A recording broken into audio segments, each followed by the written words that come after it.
सती, शक्ति तुम इस समय? तुमसे मिलने का उचित समय यही है शिव संगिनी शक्ति स्वरूपा सती, कारण कि तुम्हारे पति तो गणों के साथ विश्व भ्रमण पर गए हैं।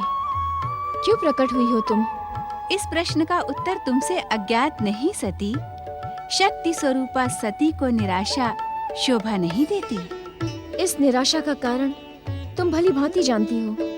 श्री महागणेश की इच्छानुसार तुम अगले मानवीय जन्म में ही उनकी माता बनने का गौरवपूर्ण सम्मान प्राप्त कर सकोगी। तो अब इस जीवन का शेष उद्देश्य क्या रह गया है? शिव संगिनी सती, क्या तुम्हें इस प्रश्न का उत्तर ज्ञात नहीं? जानकर भी जानने की इच्छुक नहीं हूँ। जानना तो होगा ही सती, क्योंकि तुम्हारा ये प्रश्न शीघ्र ही उत्तर के रूप में तुम्हारे सन्मुख प्रकट होने वाला है।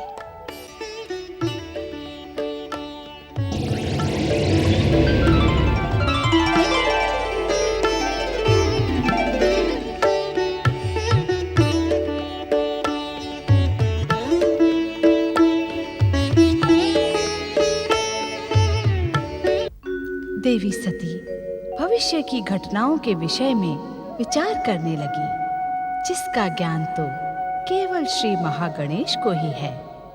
श्री महागणेश की इच्छा से ही हर घटना घटती है और आज इसी लीला का एक और अध्याय प्रारंभ होने जा रहा है। हाँ मंत्री जी, इन सभी आमंत्रित अतिथियों को महायज्ञ का निमंत्रण भेज दिया जाए। जो आज्ञा पृथ्वी सम्राट। और स्मरण रहे, इस सूची के अतिरिक्त अन्य किसी व्यक्ति को आमंत्रण भेजने का दुस्साहस न किया जाए। आप निश्चिंत रहिए पृथ्वी सम्राट, आपकी आज्ञा का पालन होगा। और हाँ, महायज्ञ स्थल के मुख्य द्वार पर सुरक्षा व्यवस्था सुदृढ़ कर दी जाए, जिससे एक भी अवांछित व्यक्ति वहां प्रवेश न कर सके। ऐसा ही होगा पृथ्वी सम्राट। अब आप जाएं और महायज्ञ स्थल की समस्त व्यवस्था का स्वयं निरीक्षण करें। जो आज्ञा पृथ्वी सम्राट। पृथ्वी सम्राट प्रजापति दक्ष की जय। पृथ्वी महारानी वीरनी की जय। स्वामी, आप महायज्ञ में शिव सती को आमंत्रित क्यों नहीं कर रहे हैं? क्योंकि शिव और सती इस महायज्ञ में आमंत्रण के योग्य ही नहीं है। ये आप क्या कह रहे हैं स्वामी? वे आपकी जामाता और पुत्री हैं। हाँ। भूत पिशाचों से सेवा करवाने वाले उस श्मशानवासी का ब्राह्मणों की इस महासभा में क्या काम? और सती ने तो हमारे साथ विश्वासघात किया है, उसका दंड उसे भोगना ही पड़ेगा। स्वामी, जो बिंद गया वो मोती। बीती बातों को भूल जाए स्वामी। भुला दें? ऐसे भुला दें महारानी? हम भुला दें? अपने अपमान को भुला दें? अथवा शिव का अपमान करने वाली उस घोर प्रतिज्ञा को भुला दें? क्या आप क्या कहने की इच्छुक है महारानी?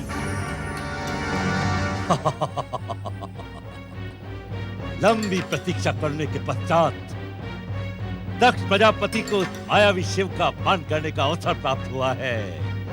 स्वामी, शिव सती के विरुद्ध ये निर्णय उचित नहीं है। महारानी, हमारे निर्णय पर प्रश्न उठाकर आप हमारा अपमान कर रही हैं। सावधान! दक्ष प्रजापति के क्रोध का परिणाम आपके हित में न होगा। स्वामी, गंग गंग गंग गंग। भैया दक्ष, आप ये क्यों नहीं समझते कि भगवान शिव किसी को भेजते नहीं? अभी तो इस संसार में जो भी कुछ घटता है वो शिव इच्छा से ही घटता है।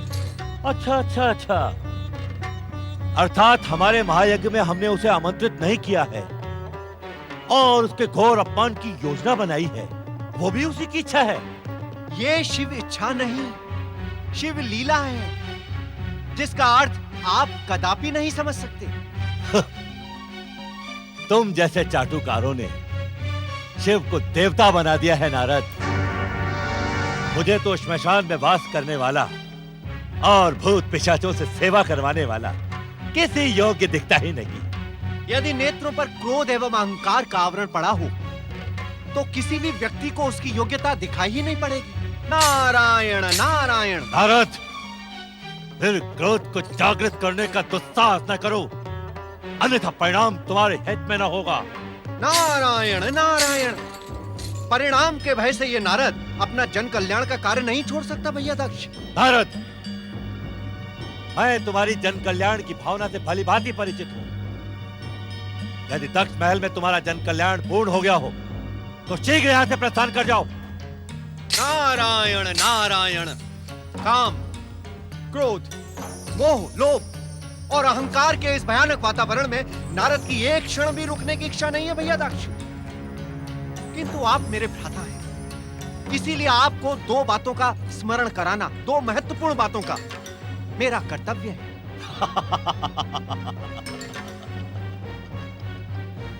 तुम्हारा व्यक्तित्व भी बड़ा मझोला है नारद, जो अपने अपमान की चिंता किए बिना हमसे दक्ष महल में प्रार्थना करने आ गए। नारायण नारायण।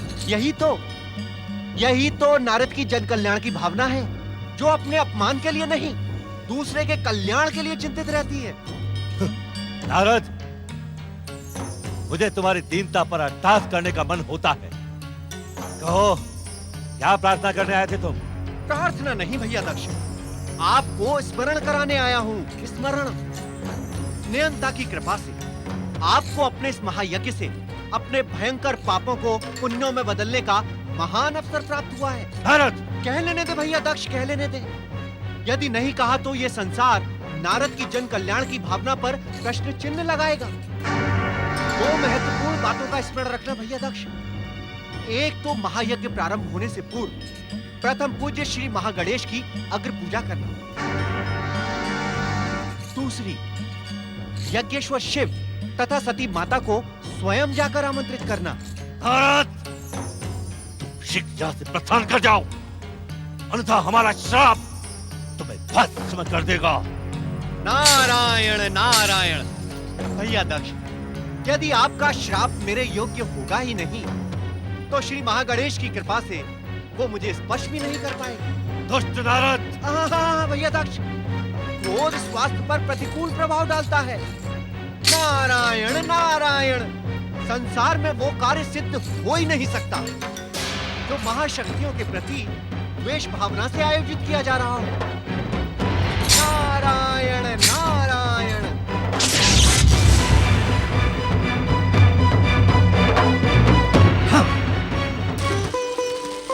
ओम महागणेशाय नमः स्वाहा।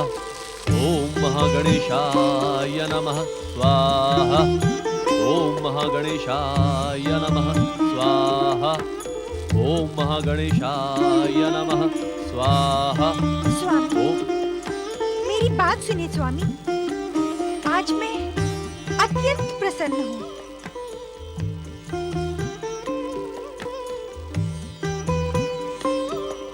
हम तुम्हारी प्रसन्नता जानने को उत्सुक है सुमुखी।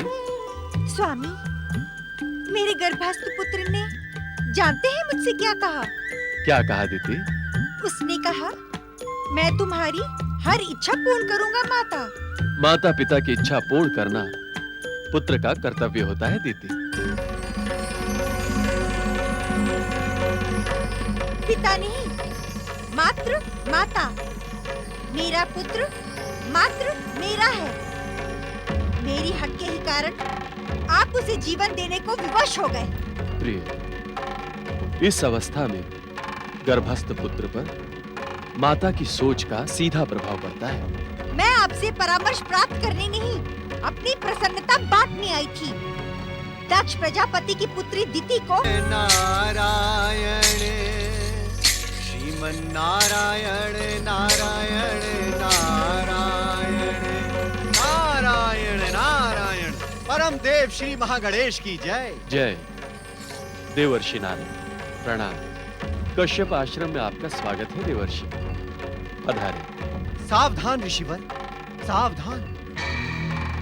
सदा प्रसन्न तथा आनंदित रहने वाले देवर्षि नारद, आज आप किस मुद्रा में हैं? ऋषिवर, आज मैं आपको पृथ्वी लोक की भावी घटनाओं से सावधान करने ही आया हूँ। पृथ्वी लोक की भावी घटनाओं से? मैं कुछ समझा नहीं देवर्षि। ऋषिवर, क्या आपने दक्ष प्रजापति के महायज्ञ का समाचार नहीं सुना? हमने सुना तो अवश्य है देवर्षि कि दक्ष प्रजापति परम पिता ब्रह्मा जी के नेतृत्व में एक महायज्ञ का आयोजन कर रहे हैं। नारायण नारायण। अब आप इससे आगे की कथा मुझसे सुनिए। आगे की कथा? मैं कुछ समझा नहीं देवर्षि। ना ना ना ना ना, भैया दक्ष के स्वभाव को जानने वाला उनकी कथाओं को लेकर चकित नहीं होता ऋषिवर। नारायण नारायण। पहेलियों की भाषा का प्रयोग करके बात का बतंगड़ न बनाए देवर्षि। जो कुछ भी कहना है स्पष्ट कहें। स्पष्ट? स्पष्ट कहूं देवी? कह दूं ऋषिवर?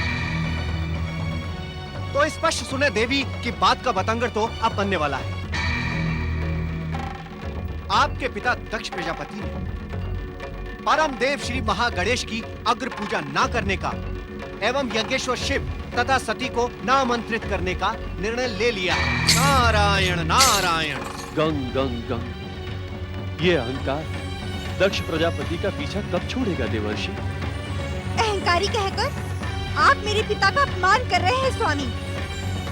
नारायण नारायण। देवी दीदी, जो स्वयं परम देव श्री महागणेश का एवं यज्ञेश्वर शिव जैसी महाशक्ति का अपमान करने का इच्छुक हो, हम उसका अपमान क्या करेंगे?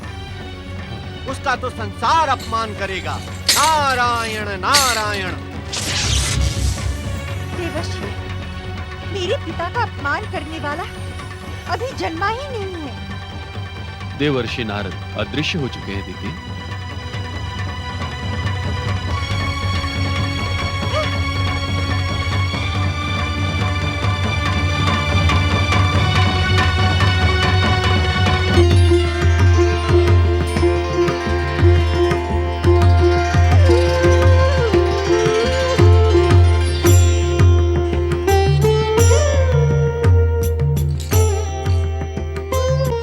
व्यवहार को देखकर इतना उत्तेजित होना आपको शोभा नहीं देता देवर्षि नारद। नारायण नारायण।